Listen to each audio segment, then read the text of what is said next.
Donna Fiesel. And I'm Cathy Tillery, and we are here at Baker Farms in Mentone, Alabama with Cheryl Baker. And what a gifted lady you are. She's gone from being a chemical engineer, a graduate of Auburn University, to actually... War Eagle, by the way. Yeah, a Roll Tide. And taking on this farm years ago with her husband. And just everything's done by nature here. And she is taking us through her whole garden. And I can't stop it's looking. amazing. It's It is just amazing. It's amazing. And taking stride, Miss Cathy and Miss Donna, that, you know, things like I said, it's cooler up on the mountain, so things are already trying to die back, go dormant and things like that. But I'm not just certified as a certified green organic grower or have a chemical engineer license or being a grower or knowing how to breed plants, but for about, I want to say, almost 30 years of my life, I was a florist designer.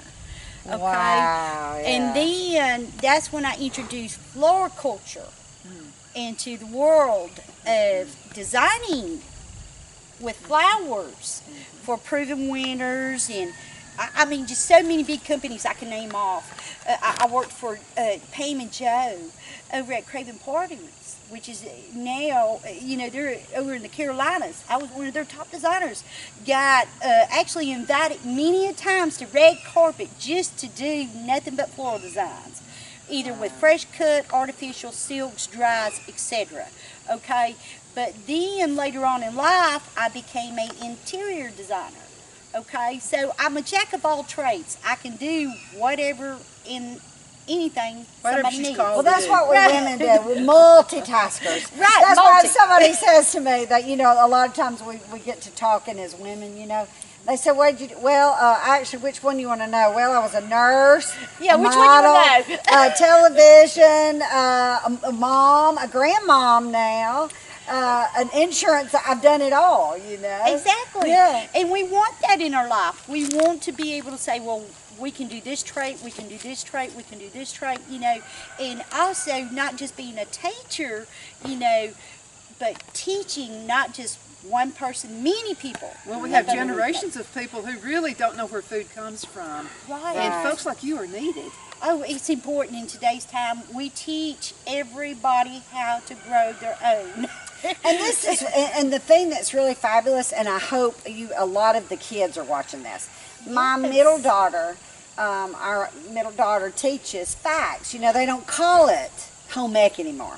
They call it family and consumer science. That's right. And she loves it because she's teaching them the basics. Now, this is the part of the basics that actually pulls into her classroom. So, actually, that's what we're out here doing today. And Cheryl is going to show us some plants over this way now, aren't you, Miss Cheryl? Well, I could show you our Blue Angel hosta real quickly. You ladies can stay right there because I don't want anybody to maybe get poison oak or anything on them. But we have many varieties of hostas like I was talking about. This is, of course, it's wind damage right now, but this is Blue Angel. And I just wanted to show y'all how big one leaf is. Of course, next year it'll come back real pretty because it's, you know, been through hail, wind damage, and everything else. But I just want to show y'all, your hostas will get this big if they're planted in the right conditions, you guys. So we'll just continue and move on. And same with rhododendrons. You know, I've taught many places how to keep your rhododendrons pinched. Say, for instance, right here, this is new buds coming on for next year, you guys. So if you have rhododendrons, I've kept this one pinched for 3 years. All right, now, say you want it to branch out. You're just going to come right down through here. And there you go. You want to pull that bloom off, next year's bloom off. And when you do that, next year it's going to put a shoot out right here and it's going to be branched, just like these are. And that's what I do with all the rhododendrons. Azaleas, I generally just whack them down and just make them bushy. And they'll just get really bushy. The more you pinch them, more or cut them, just like any shrub, cut them down, they'll come back real thick and bushy. All right, so we're moving right along down here. Now, what do we have over here to our left? Again, most of these gardens about through with. Either the butterflies have eaten them or somebody's come through like You a see deer. beautiful butterflies.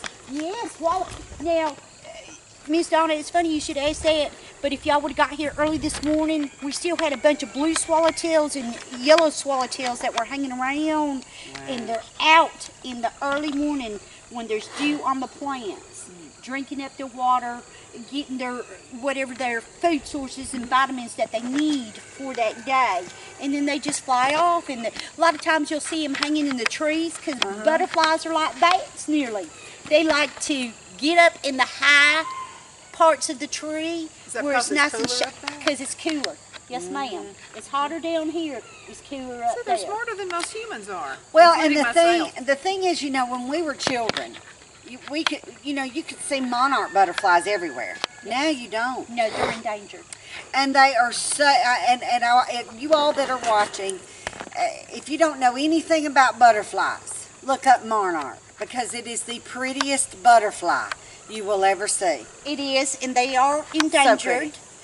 There are several breeders. I'm members of all kinds of breeding programs and stuff, and I actually got approached to actually start doing the caterpillars and the cocoons here on the property.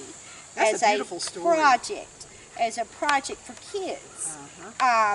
We used to do that at the old farm at the Shed Floral Nursery over on the other side of the mountain, and we would have hundreds and hundreds and hundreds of kids from DeKalb County in the mountain come to our butterfly releases. So once I get that side of the property done in the next couple of years, well, I say I ain't nothing about I, because I don't do any kind of work at all like that no more. My husband does, or my kids, whatever. But as the family get that side of the property done, then we are going to have butterfly releases, but all the conditions have to be right to do that, so that they'll stay. We need to come here out on here the for a show with the property. camera. Oh, yeah. Yes. On that day. Yes. Most definitely. All right. Okay, so I just wanted to show there was some more living moss right over here, you guys. Again, this is another wet area, and generally it's all through here is our living moss, but it's been a little dry this year. But I just wanted to show y'all how bright green and pretty that looks. That's Y'all really can pretty. zoom down, touch it, Mine whatever. is very thin, you know, where it's tried to grow, and I think because it's kind of bugged up. Like Yes, right here. it stays real wet right like there's here. like a wet area on the one side of our home, right under the tree limbs, you know, the tree area there. Yeah, and that stuff's really pretty. And down in the courtyard it grows like that too. Well, right here where we're standing, we've already planted them. My husband planted 6 chocolate vines. But from chocolate vines, y'all. This smells like vanilla, but blue. It has a beautiful, dark burgundy chocolate bloom on it. Wow. So where we're standing, there'll be sand brought in next year, and we have on this side of the property a bunch of real mountain rock that we've got piled up, that we're going to have a archway from the beginning and it'll go all the way right through here, and I'm fixing to show y'all what's fixing to happen. Now, let me ask you a quick question, though. Could you make teas out of that? Could you make what? A tea. Or See, is it some just things for you love? can drink and some things you Yeah, can't. it's really for the hummingbirds. And I mean, the smell smells like vanilla bean. And Wow. when the blooms are blooming, they're so pretty in the hang. It's just a beautiful thing. It's a fragrant vine to have out in the yard. That draws you pretty probably- hummingbirds. Yes, it You yeah. probably shouldn't ingest it. I wouldn't. No. I wouldn't. I Now, don't how can know you that we what could to eat ingest it. and what not to. Well, there's so many things that we can ingest and some things that we can't. And that would be a spring show for you to come out, because during the spring, We're coming. yeah, during the spring, the gardens, because there's a lot of wildflowers that are dormant right now. Right. You know, and there's just a lot of things that we've already pulled up and put in the compost piles and things like that, so that we can get ready for winter. I want to hang Winter's out coming. when you're throwing stuff away. Okay, you were taking us over this way Yes. now to show us. Oh, what real are you showing quickly. us over here, Cheryl? Real quickly, see, when you keep your rhododendrons pinched, see, this is all new growth right here. Matter of Wow. fact, you can see where last year I went and Phil, you might have to get real close to this so you can see that. Where that bud was that I was showing everybody earlier, where I broke the bud off. See, this is where I broke the bud off last year. And it put out this year 1, 2, 3, 4, 5, 6, 7. And you can see how tight this rhododendron is. Okay, and all these are native rhododendrons. So that's what I do. I just come out here and I just pinch it, and every time that I do that, it branches off. Okay, and it keeps it nice and tight, nice and tight. Okay, so in this next area, and I'm going to stand in the shade. Oh, those are, what are those that look like daisies right there? Oh, now those are brown-eyed daisies. Brown-eyed Instead of the daisies. black-eyed daisies, which have already finished and already through, and everybody's like, oh, mine look dead. I'm like, don't touch them, leave them alone, they'll come back next year. But that's why I started growing the brown-eye Rebecca. Same with Goldstrom. Goldstrom and brown-eye Rebecca's, they are the longest lasting Rebecca's as far as a native goes that's still in bloom right now. But your black eye, they're done, they're finished, they're an early summer thing, and then the rest of the summer they look like they're nearly dead. You know, so, but yes, those are brown eyes. Those are happy plants. They're very they're happy. pretty. And you see the butterflies flying around over here every now and then. That is blue mist. And it is a ageranthemum, and you'll see it throughout the farm everywhere. That is a sure enough host plants for your butterflies, of all butterflies. But right here, It's a showstopper. right here, you guys, starting from right here all the way down to the fence line, as we've already been clearing it out, according to our federal and state inspectors, it's going to be another greenhouse, okay? Oh, So this is a future project that my husband has been working on now for about 3 years. And finally, they came back out again and said, well, this is what's got to go, this has got to go, this has got to go, you know, do this. Next, he's going to start working on his plumbing part. So, you know, I look at in the next 2 years, from here all the way down to the fence line down there. And it's a pretty long area and a pretty wide area. This is going to be where the new greenhouse is going to be, okay? Where we're standing right now used to be our old compost pile. Okay, I bet that's some rich dirt. it's pretty rich. And this is where we've been digging for the last 2 years. And last couple of days, David's just been throwing all the tree limbs and branches right here because he says he's just going to burn again. Well, what I was talking about earlier, burning, that's great. When you do that, flip it every 6 months. Exactly. Every 6 months? Every you flip 6 it? months for 2 years. If you keep that flipped and you just keep the pile burn, well, not only does it create good organic humus dirt, but the nitrogen goes all the way down to the bottom. So when you flip it, it'll go back to the top. And then it'll go back through its heat process again, and that's how you get that good black dirt like that. Oh, Wow. And then it's ready that's to use in good. 2 years. So Right. you could use that and maybe fill pots. Yeah, Whatever anything. you wanna- Anything. Okay, Anything. so- Whatever you want to do. I want to know what this is blooming down here, Cheryl, that's red. What are these little berries looking? They look temptingly poisonous for kids, probably. Well, these are viburnums, and they're not. Oh, Because really the birds, good. Okay, the birds actually eat these. Okay. We have probably as far as on. Y'all don't want to see that. Y'all know what that is. That's poke salad right there. Yeah, but my chickens love it. Oh, I know. That's why I don't want to pull it, because my chickens eat it. We have, I don't know, so many different viburnums all throughout the property and everything. But this is leather leaf viburnum, and the berries are edible for the birds. only. Birds okay? only, not children. Birds only. Birds. All right. But when it puts out its blooms and everything, they're about the size. They're a little bit smaller than my hand. They're about the center of my hand. The blooms are themselves. And then as we walk down to the bog area, that part of the wetland system area, I'll show you a viburnum I developed that nobody has. Okay, let's go. No, this is a beautiful. What is this? A tree? No, this is or a a plant? viburnum. I think I talked to y'all about this last time y'all were here, but I'll go ahead and talk about it again. This is a This is a beautiful. evergreen Looks like viburnum that I had to get permission from the state of Alabama to collect from the canyon, down in the canyon here on this mountain, which the property, the family property, joins the canyon on the backside back there. So I hiked down with permission from the state of Alabama, and I had one cutting. It was about that big when I collected it. Okay, and then off of that one cutting, I got several.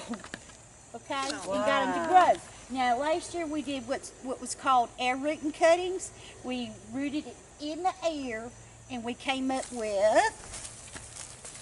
Let's follow Miss Cheryl. She's going to show us what they did with that air rooting cutting.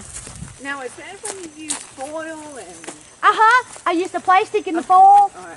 Yes. Yeah, I want you to mention that and show everybody how you do that. Okay, so we've had, like I said, wind damage and all kinds of stuff. But these cuttings are the air rooted cuttings that I took last summer, my husband and I. And all of them took, but then we had all those winds and all that, and I lost 1, 2, looks like 3. But I don't know if I've lost them or not, because they're kind of rooted to the ground. So my husband said, just leave them alone, they'll come back. So we'll see. We'll see. We'll see if they're going to come back out. And there's another beautiful bed right behind you, Cheryl. Tell us about that bed right there. Okay, so I'm going to get up here in the shade, because I'm not supposed to use this. And then we can talk from over here. Okay, so now we're standing in one of our ecological wetland systems. This garden was created just for wet plants and wet plants only. And we've got sweet bay magnolia over here living in wet conditions. We've got different kind of chokeberries. I got a tall chokeberry and a short chokeberry. And then we have helianthus over here. We have, during the season, there's beautiful purple Louisiana irises through here. And then we have elephant ears as well on the other side through here. And this stays wet. As you can see, There, it flows down. Phil, if you turn around, you can see where the water, which is our wet stream that we tell everybody, comes all the way down the hill. And I mean, it stays stopping wet through here. Even during drought situations. Even during drought situations, it stays pretty stopping wet. Considering that it's taken months for it to dry out, and now it's the winter months, it's still damp, but it's not sopping wet like it generally is. And we have Rilla planted over here, we have loosestrife planted over here, and then right here is where we're going to have pitcher plants, which I'll show you when we get to the greenhouse, okay? Because I've got pitcher plants grown physically for this area all the way up the driveway. Is that daylilies behind you, or what are those tall greens? This beautiful green foliage that you see that looks like grass. Beautiful. Is actually an iris. This is a really? yellow bearded iris, the only yellow bearded iris. That means a big bloom, okay? That I got from a very good dear friend of mine. Thank you, Miss Linda. I love you. In case you're watching, she gave me these a long time ago, and we planted them in the wetland area, okay? And they bloom yellow every year. Every Beautiful. year. And it's real wet I through bet here. they are beautiful. And then, of Hey, course, can we talk about art? You can take anything and make it art, I right? did, yeah. I love it, and I love the color. Okay, well, that's an old bed frame I had, and all I did was spray painted that color, and then I planted my, oh Lord, I'm sorry. I lost my train of thought for a minute. clematis. Some people pronounce it as clematis. I've heard all kinds of names of pronunciation of actually pronouncing this. But anyways, I took a clematis and I did plant it right there. And it actually, in the summertime, it gets a lot of sun over here. But my trees have grown a little bit. So, you know, Think you'll have to again, transplant it, take it somewhere else? well, you don't want to move a clematis once they're established. And before we leave, I have to get Phil to look right, kind of swipe it right behind you, Phil. Those are elephant ears, are they not? They are. Those are taros. Now, that's not my giant taro. My giant taros are on the back side of the property. Those are really pretty. Really pretty. I had those, and I guess I didn't have a green thumb because I didn't do anything to them, and they ended up dying. So I don't know if the soil was too wet or too acidic, or maybe didn't have enough lime in it. Well, But now, sometimes that can happen, right, when you see your grass doing. well, it could, but now, not all elephant ears are wetlands. Like those little black ones I showed you, those are dry. And I mean, they don't die. Maybe it's in the wrong spot. It could be, because we do have several wetland elephant ears, and then we have dry elephant ears, okay? Or it could have been an alocasia. Now, alocasia looks like an elephant ear, but it's not. Okay, really? And their leaves kind of grow upright, okay? And they like as hot and as dry conditions as you can give them, instead of wet conditions. They So like it may it have dry. been when you have a tree that's shading, it's not getting enough sunlight. That could actually be cause too. them to die then, couldn't it? That too. That could be one of the reasons. It may not be getting enough sunlight.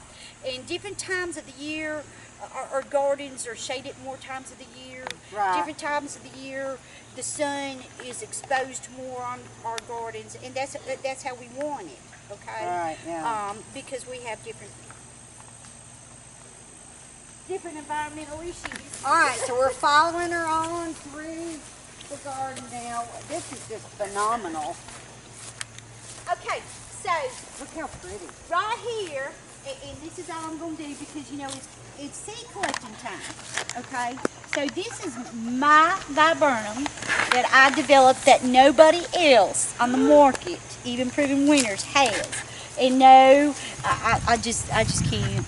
You know, I'm going to sell it right here at the farm and let everybody know about it, but by the time you pay patent fees and lawyer fees and all that, it's about $25,000 painting a plant.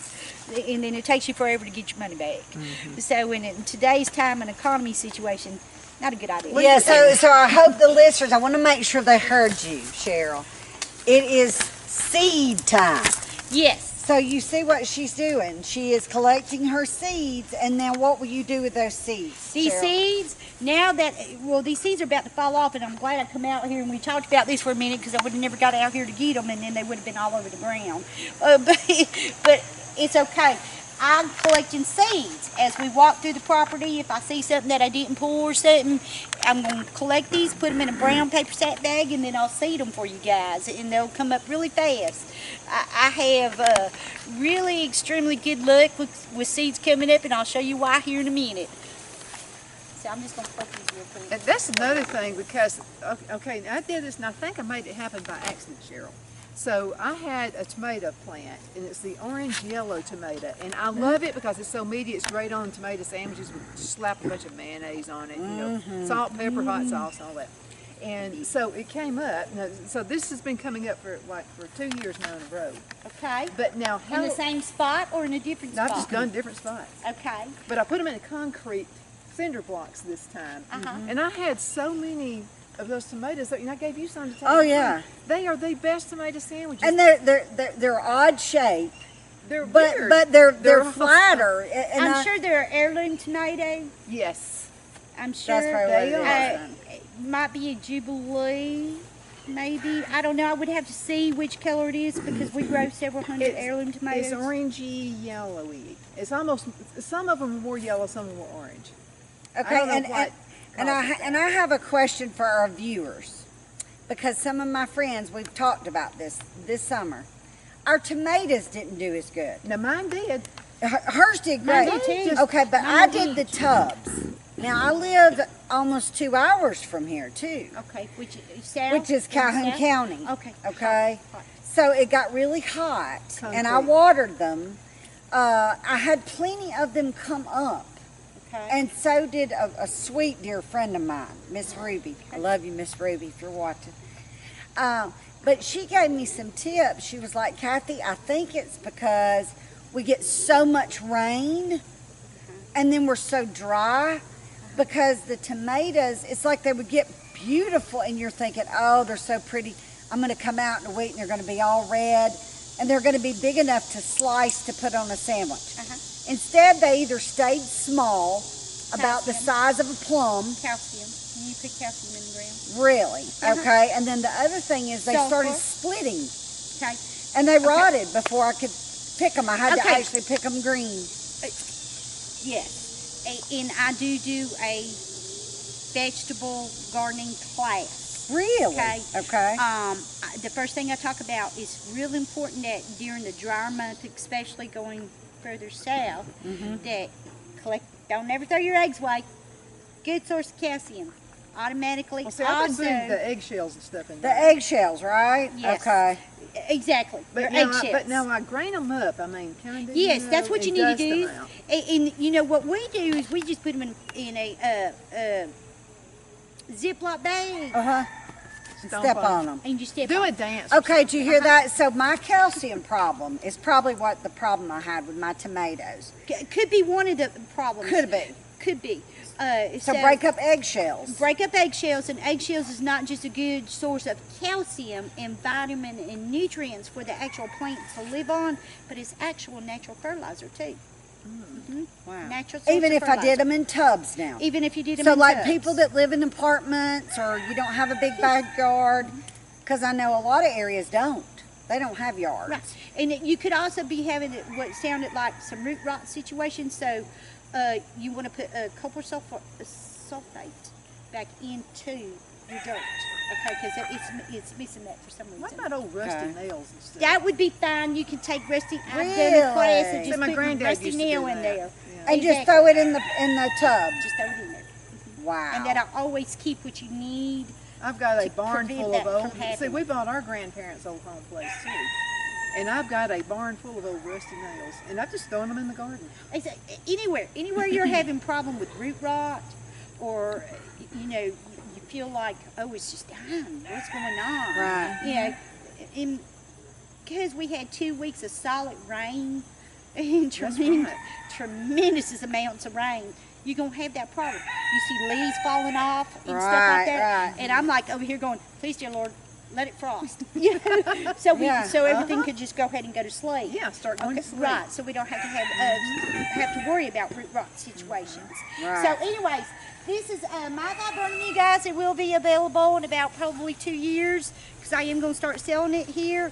But here are some phlox. All of our native phlox is already went to seed.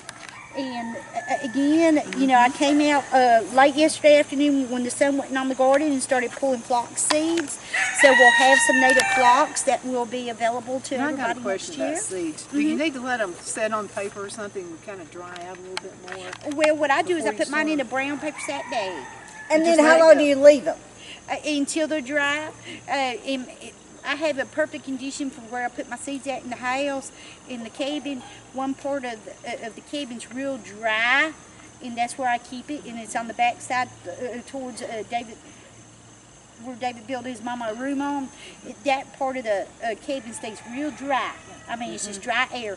And I could hang hydrangeas up and they dry that pretty. Wow. Just like they are right there behind him. Yeah. On that bush. Oh, by the way, you guys, see how big that bloom is right there? That's called a phantom hydrangea. So he's Wait a minute. A phantom, a phantom. P-H-A-N, phantom hydrangea, T-O-M. That is the parent plant to all the new hydrangeas that are out. I think I probably got the only one left in coexistence in the whole world.